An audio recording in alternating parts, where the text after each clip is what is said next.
King family, who have sacrificed and inspired so much, to President Clinton, President Carter, Vice President Biden, Jill, fellow Americans. 5 decades ago today, Americans came to this honored place to lay claim to a promise made at our founding. We hold these truths to be self-evident, that all men are created equal, that they are endowed by their Creator with certain unalienable rights, that among these are life, liberty, and the pursuit of happiness. In 1963,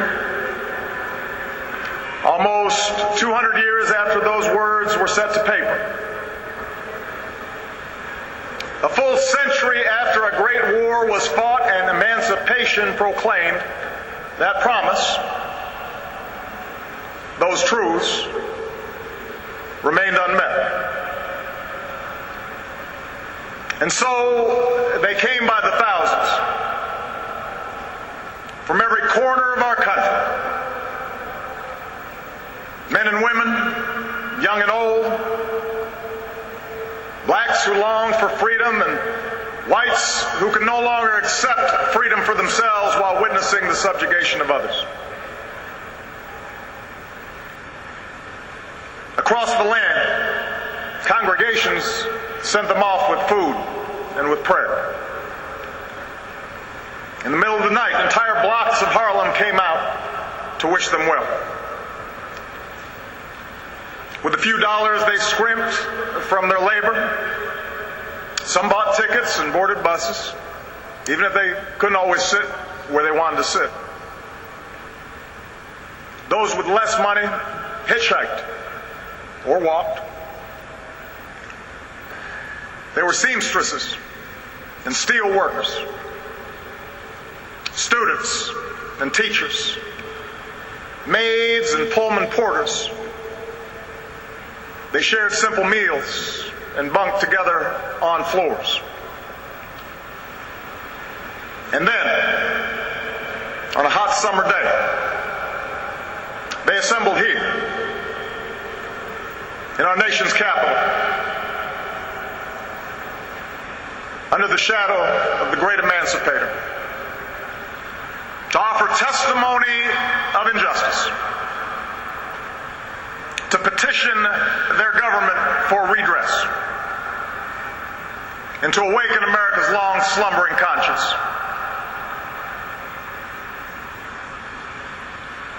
We rightly and best remember Dr. King's soaring oratory that day.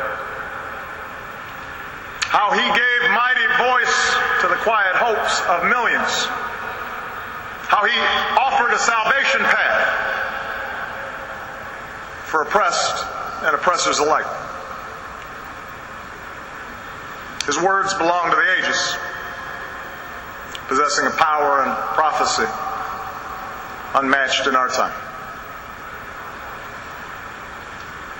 But we would do well to recall that day itself also belonged to those ordinary people whose names never appeared in the history books,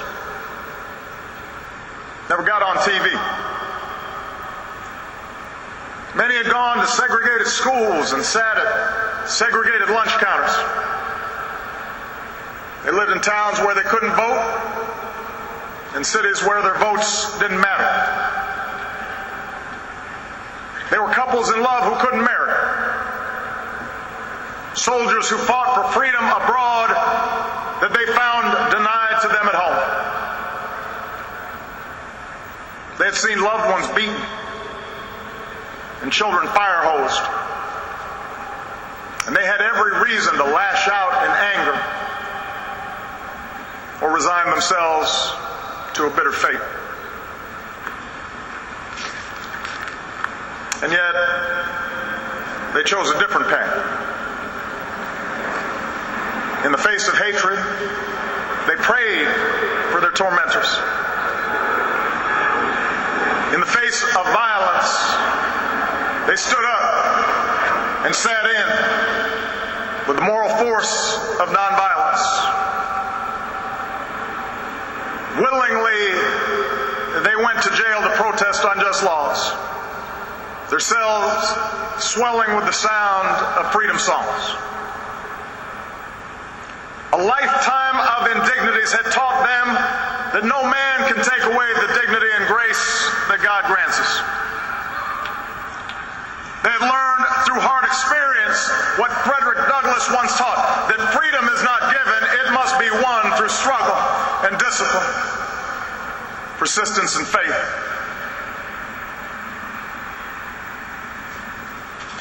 That was the spirit they brought here that day.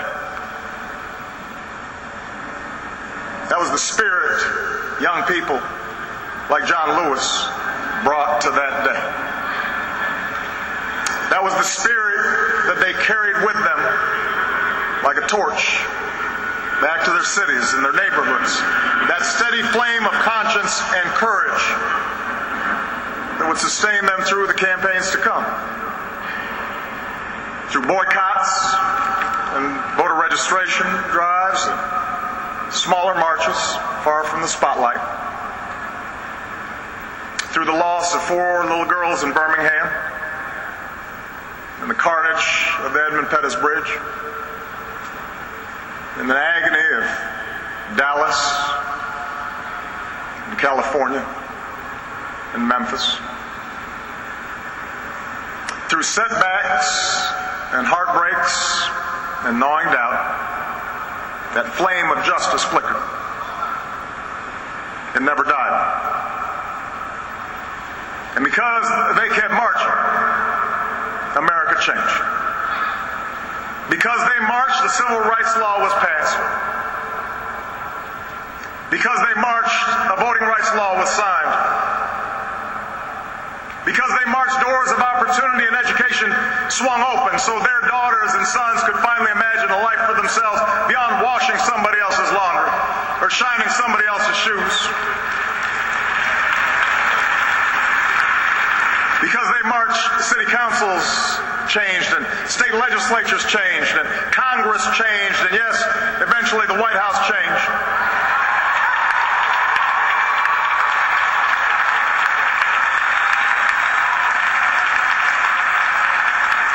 Because they marched, America became more free and more fair. Not just for African Americans, but for women and Latinos, Asians and Native Americans, for Catholics, Jews and Muslims, for gays, for Americans with disability. America changed for you and for me. And the entire world drew strength from that example. Whether the young people who watched from the other side of an iron curtain and would eventually tear down that wall, or the young people inside South Africa who would eventually end the scourge of apartheid.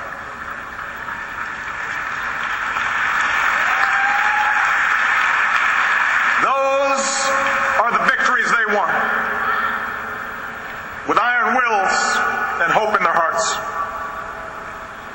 That is the transformation that they wrought with each step of their well-worn shoes. That's the debt that I and millions of Americans owe those maids, those laborers, those porters, those secretaries, folks who could have run a company maybe if they'd ever had a chance. Those white students who put themselves in harm's way even though they didn't have to. Those Japanese Americans who were called their own internment. Those Jewish Americans who had survived the Holocaust. People who could have given up and given in, but kept on keeping on, knowing that weeping may endure for a night, but joy cometh in the morning.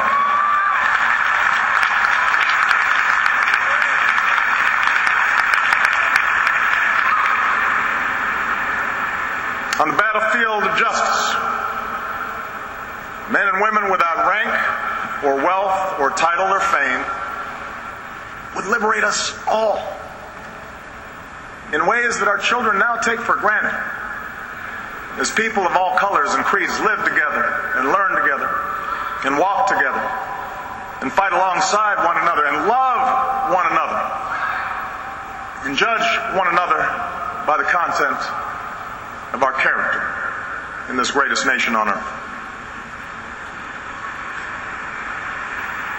To dismiss the magnitude of this progress, to suggest, as some sometimes do, that little has changed, that dishonors the courage and the sacrifice of those who paid the price to march in those years.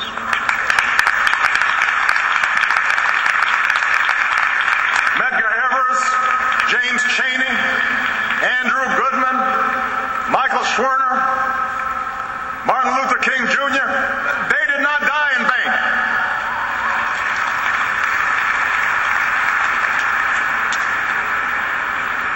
Their victory was great.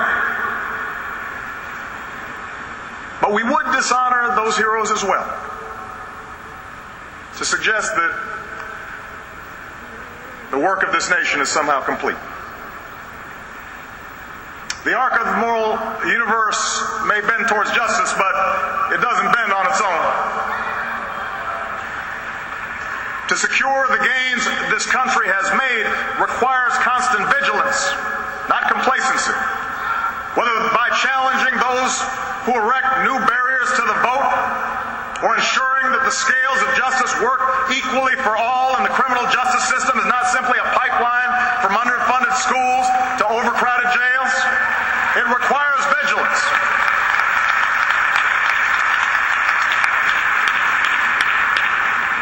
And we'll suffer the occasional setback. But we will win these fights. This country has changed too much.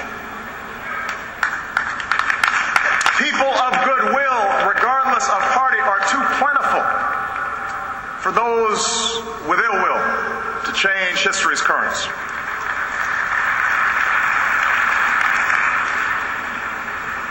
In some ways, though, the securing of civil rights, voting rights, the eradication of legalized discrimination, the very significance of these victories may have obscured a second goal of the march.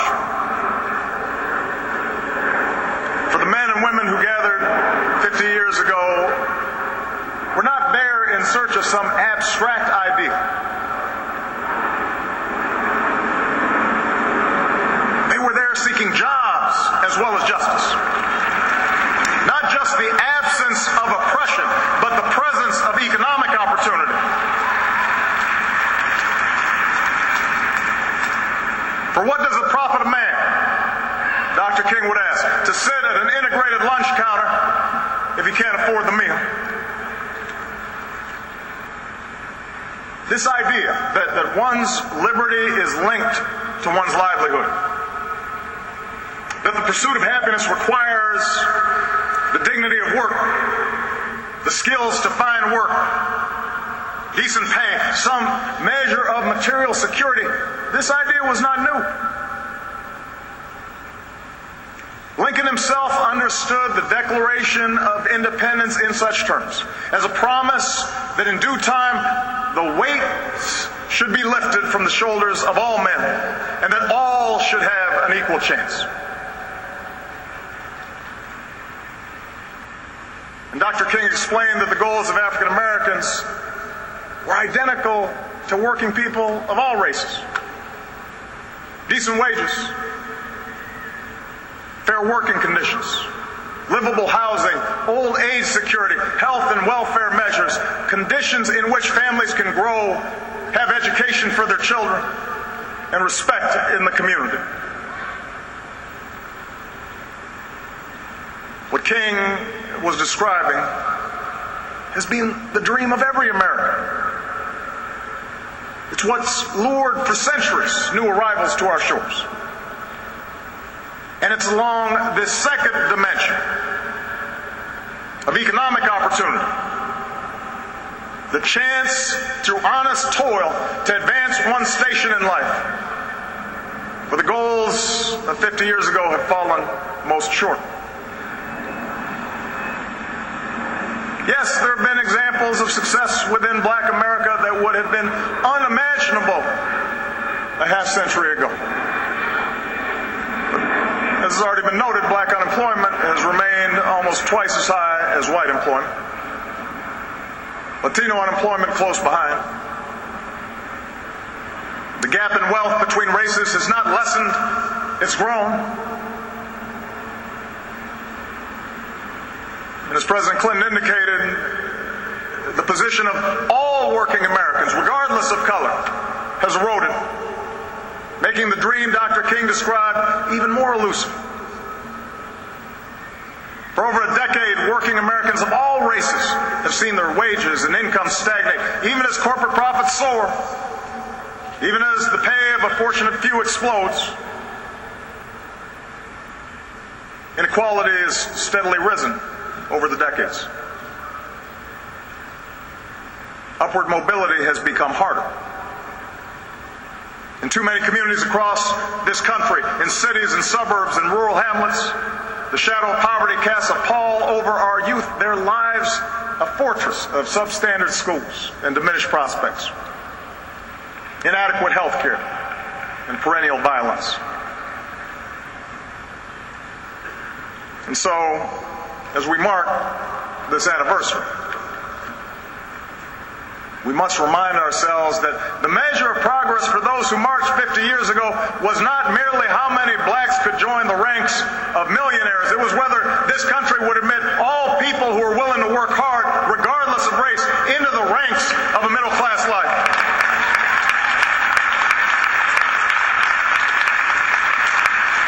The test was not and never has been whether the doors of opportunity are cracked a bit wider for a few. This is whether our economic system provides a fair shot for the many, for the black custodian and the white steelworker, the immigrant dishwasher, and the Native American veteran. To win that battle, to answer that call, this remains our great unfinished business.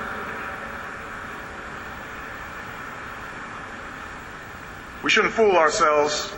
The task will not be easy. Since 1963, the economy's changed. The twin forces of technology and global competition have subtracted those jobs that once provided a foothold into the middle class, reduced the bargaining power of American workers. And our politics has suffered. Entrenched interests, those who benefit from an unjust status quo, resisted any government efforts to give working families a fair deal, marshaling an army of lobbyists and opinion makers to argue that minimum wage increases or stronger labor laws or taxes on the wealthy who could afford it just to fund crumbling schools, that all these things violated sound economic principles. We'd be told that growing inequality was a price for a growing economy, a measure of the free market, that greed was good and compassion ineffective, and those without jobs or health care had only themselves to blame. And then there were those elected officials who found it useful to practice the old politics of division, doing their best to convince middle-class Americans of a great untruth, that government was somehow itself to blame for their growing economic insecurity, that distant bureaucrats were taking their hard-earned dollars to benefit the welfare cheat or the illegal immigrant.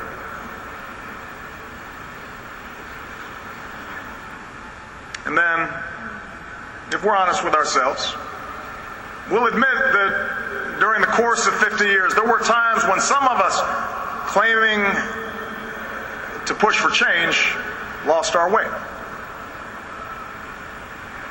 The anguish of assassinations set off self-defeating riots. Legitimate grievances against police brutality tipped into excuse-making for criminal behavior. Racial politics could cut both ways, as the transformative message of unity and brotherhood was drowned out by the language of recrimination. And what had once been a call for equality of opportunity, the chance for all Americans to work hard and get ahead, was too often framed as a mere desire for government support, as if we had no agency in our own liberation, as if poverty was an excuse for not raising your child, and the bigotry of others was reason to give up on yourself. All of that history is how progress stalled. That's how hope was diverted. That's how our country remained divided.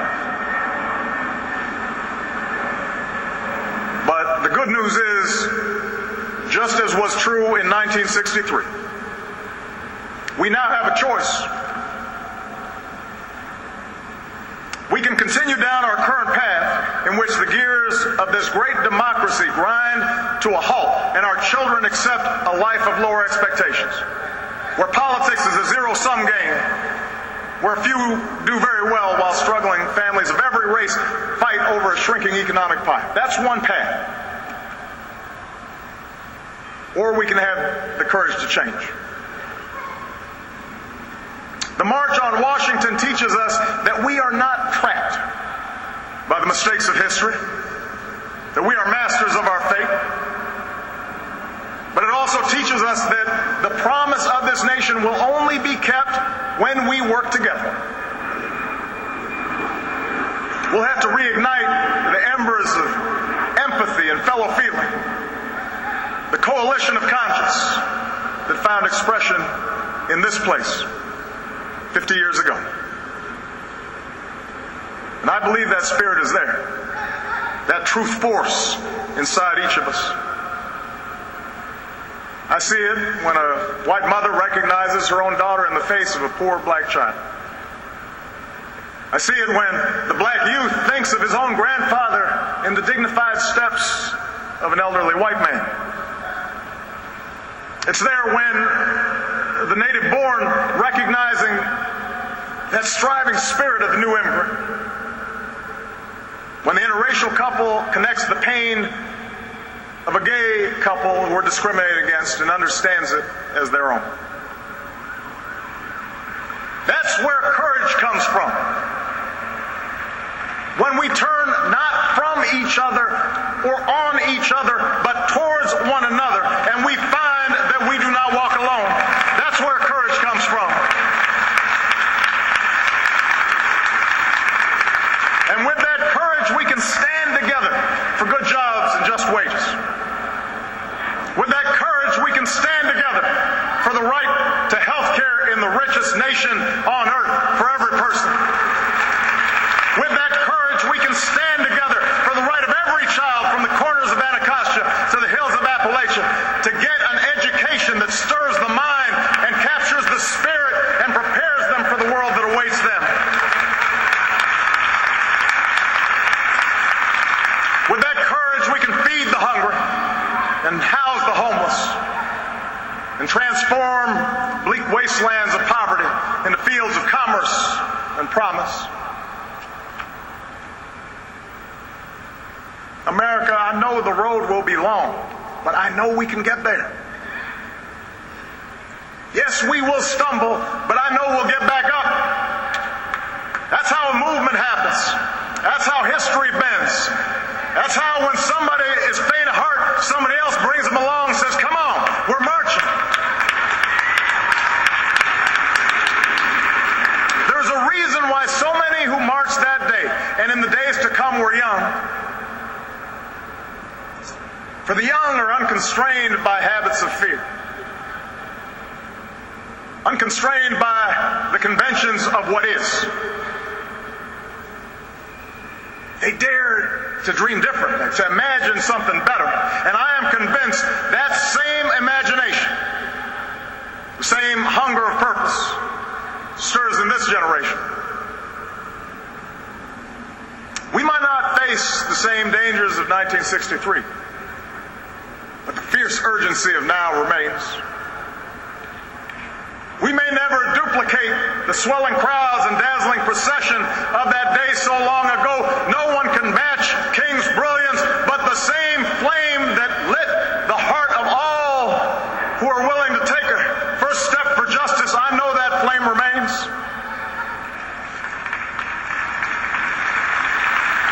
That tireless teacher who gets to class early and stays late and dips into her own pocket to buy supplies because she believes that every child is her charge, she's marching.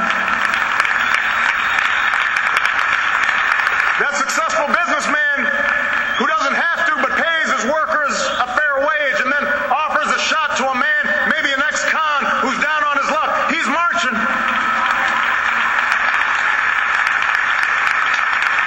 The mother who pours her love into her daughter so that she grows up with the confidence to walk through the same doors as anybody's son, she's marching. The father who realizes the most important job he'll ever have is raising his boy right, even if he didn't have a father, especially if he didn't have a father at home, he's marching. The battle-scarred veterans who devote themselves not only to helping their fellow warriors stand again and walk again and run again, but to keep serving their country when they come home, they are marching.